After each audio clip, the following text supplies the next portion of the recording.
Seems like we're on a winning streak with this egg thing, right? Right? I know. It was great. Go check out the short if you missed it. But today we're going to talk about one pan egg sandwiches. They are so easy, quick, and the cleanup is super amazing.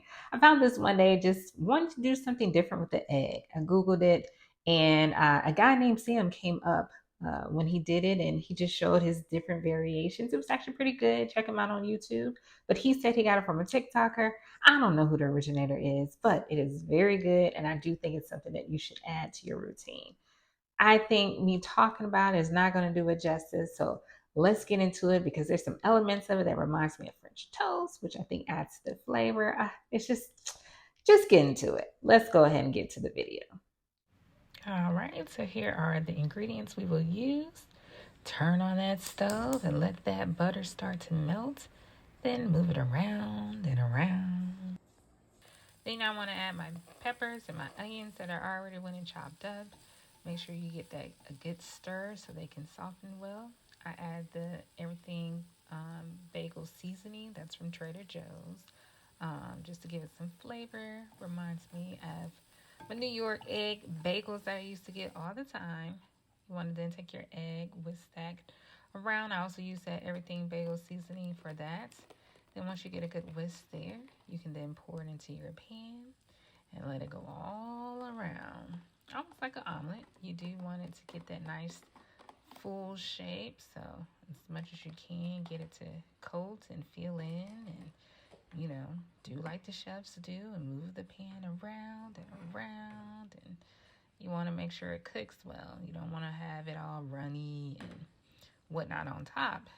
You want to let it sit and settle for sure. So whatever you got to do to get it settled. You see I keep moving it around. That excess that's on top, move it around and move on to the sides. And you want to just make sure also that the sides don't get stuck too well because you're going to need to flip this bad boy. So try to get it as loose as possible while also moving around the runny part still just to make sure they're cooking. So it's going to take some skill, people. That's why I was telling you to flip.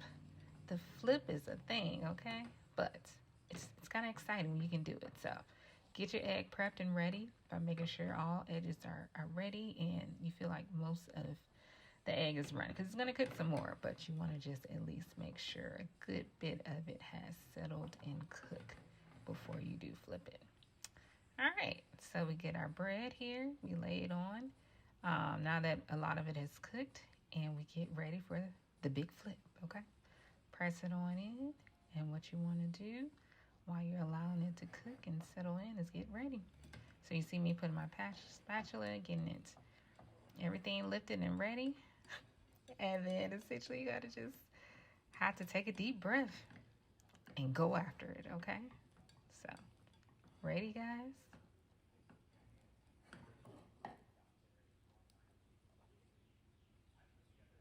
All right, let's do this.